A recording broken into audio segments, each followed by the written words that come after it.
नमस्कार शेतकरी मित्रांनो, कृषी कल्याण यूट्यूब चॅनलमध्ये सर्व शेतकरी बांधवांचा हार्दिक स्वागत। तर शेतकरी मित्रांनो, आपण या व्हिडिओच्या माध्यमातून नमो शेतकरी महासन्मान निधी योजना व पीएम किसान योजना या दोन्ही योजनांच्या पुढील हप्त्यासंदर्भात एक महत्त्वाचा असा अपडेट आपण या व्हिडिओच्या माध्यमातून जाणून घेण्याचा प्रयत्न करणार आहोत। कारण की मित्रांनो, या दोन्ही हप्ते एकाच दिवशी शेतकरी बांधवांच्या खात्यामध्ये वितरित होणार आहेत। तर मित्रांनो, या व्हिडिओच्या माध्यमातून या दोन्ही हप्त्याची तारीख मी तुम्हाला सांगणार आहे। याचबरोबर हे दोन्ही हप्ते एकत्र येण्याकरिता शेतकऱ्यांना महत्त्वाचे 3 कामं पुढील 2 दिवसांमध्ये करायची आहेत। याचबरोबर मित्रांनो, पात्र शेतकरी यादी म्हणजेच पीएम किसान योजनेच्या 17व्या हप्त्यासाठी कोणते शेतकरी पात्र आहेत, याचबरोबर नमो शेतकरी महासन्मान निधी योजनेच्या म्हणजे 4थ्या हप्त्यासाठी कोणते शेतकरी पात्र आहेत, कोणते शेतकरी अपात्र आहेत। कारण की राज्य व केंद्र सरकारच्या माध्यमातून बहुतांश शेतकरी अपात्र करण्यात आलेले आहेत आणि याच्या संदर्भात पात्र यादी व अपात्र यादी बघण्याचा प्रयत्न करणार आहोत आणि तारीखसुद्धा मी तुम्हाला व्हिडिओच्या शेवटी सांगण्याचा प्रयत्न करणार आहे। तर नमस्कार, मी ज्ञानेश्वर सवणकर स्वागत करतो कृषी कल्याण यूट्यूब चॅनलमध्ये। तर शेतकरी मित्रांनो, आमच्या चॅनलवर जर नवीन असाल तर चॅनलला नक्की सबस्क्राईब करा, जेणेकरून असेच नवनवीन अपडेट्स तुम्हाला सर्वप्रथम आमच्या चॅनलवर पाहायला मिळतील। तर मित्रांनो, एकदा नक्की सर्वांनी सबस्क्राईब करणे अत्यंत महत्त्वाचं आहे, जेणेकरून मला सपोर्ट मिळेल। तर मित्रांनो, चला तर व्हिडिओला सुरुवात करूया। तर शेतकरी मित्रांनो, पीएम किसान योजनेच्या 17व्या हप्त्यासाठी एकूण 20,000 कोटी रुपयांची तरतूद केंद्र सरकारने केली आहे आणि याचबरोबर नमो शेतकरी महासन्मान निधी योजनेच्या जवळपास 4थ्या हप्त्याकरिता राज्य सरकारच्या माध्यमातून 2,000 कोटी रुपयांची तरतूद केलेली आहे आणि एकूण मित्रांनो, आपल्या महाराष्ट्र राज्यातील जवळपास 90 लाख शेतकरी नमो शेतकरी महासन्मान निधी योजनेच्या 4थ्या हप्त्यासाठी व पीएम किसान योजनेच्या जवळपास 17व्या हप्त्यासाठी पात्र करण्यात आलेले आहेत।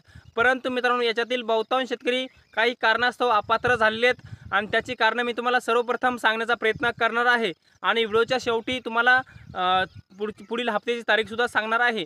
तर मित्रांनो, सर्वप्रथम तुम्हाला काय करायचं आहे की लँड रेकॉर्ड तुमचं तपासायचं आहे।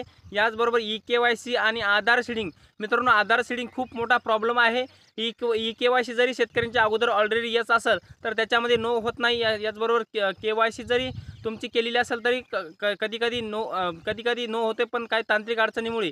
परंतु आधार सीडिंगचा असा प्रॉब्लेम आहे की आता भरपूर शेतकऱ्यांना तर तो समोरास फेस करावं लागत आहे आणि तो प्रॉब्लेम म्हणजे आता तुमच्या आधारला एखादं बँक खातं लिंक असेल तर आता ते बँक खातं अनलिंक होत आहे। आता त्याचं कारण ते बँकेला माहीत आणि NPCIला माहीत।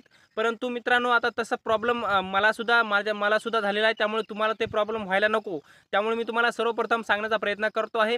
सर्वप्रथम तुमच्या आधारला बँक लिंक आहे किंवा नाही आहे हे चेक करा। जर तुमच्या आधारला बँक खाता लिंक नसेल तर येणाऱ्या पुढच्या हप्त्यापूर्वी हे तुमचं लिंक करून घ्या, अन्यथा तुम्हाला पीएम किसान व नमो शेतकरी योजनेच्या पुढील हप्त्यापासून वगळलं जाऊ शकतं। त्यामुळे मित्रांनो, तुम्हाला ते काम करायचं आहे। तुम्हाला ते जर बघायचं असेल तर लवकरात लवकर पीएम किसान योजनेच्या साईटवर जायचं आहे।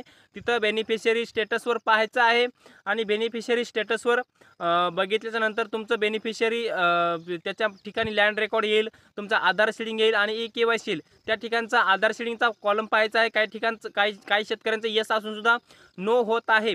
त्यामुळे तुमचं जर नो असेल तर लवकरात लवकर तुमच्या आधारला बँक खातं लिंक करून घ्या, अन्यथा ते जर जमत नसेल तर लवकरात लवकर तुमचं इंडियन पोस्ट पेमेंट बँकेचं खातं उघडून घ्या।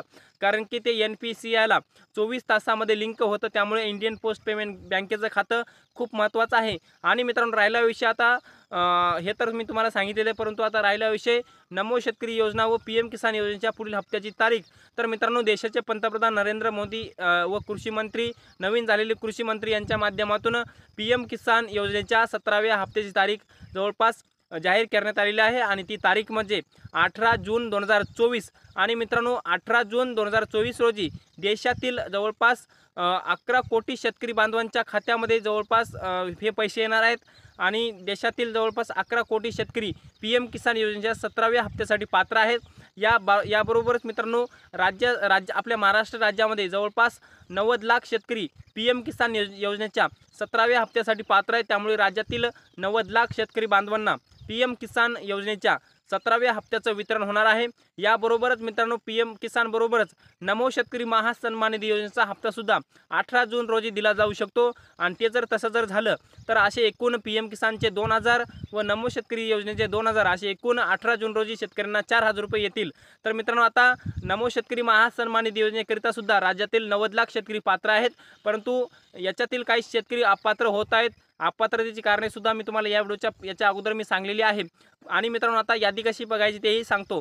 मित्रांनो तुम्ही लवकरात लवकर PM किसान योजनेच्या पोर्टलवरती जायचं आहे, बेनिफिशियरी लिस्ट याच्यावरती क्लिक करायचं आहे। संपूर्ण तुमच्या गावात जिल्हा गाव तुमचं सर्कल निवडायचं आहे आणि त्या ठिकाणी तुमच्या पात्र शेतकऱ्यांची यादी गावाची यादी येईल, त्या ठिकाणी तुमचं नाव बघायचं आहे। त्या ठिकाणी जर तुमचं नाव असेल तर येणारे पुढील हप्ते तुम्हाला येणार आहेत। तर मित्रांनो आपण या व्हिडिओच्या माध्यमातून PM किसान योजना व नमो शेतकरी महासन्मान निधी योजना या दोन्ही योजनेसंदर्भात एक डिटेलमध्ये अपडेट आपण या व्हिडिओच्या माध्यमातून जाणून घेण्याचा प्रयत्न केलेला आहे। हे अपडेट तुम्हाला कसं वाटलं कमेंट बॉक्समध्ये नक्की कळवा। आणि शेवटी आमचे यूट्यूब चॅनल कृषी कल्याण यूट्यूब चॅनलवर जर नवीन असाल चॅनलला नक्की सबस्क्राईब करा। हा व्हिडिओ जर आवडला असेल तर व्हिडिओला एक लाईक करा, प्रत्येक शेतकरी बांधवांपर्यंत महत्त्वाची अशी माहिती शेअर करा। तर मित्रांनो तुर्तास इथे थांबतो, तोपर्यंत आपल्या सर्वांचे मनापासून धन्यवाद।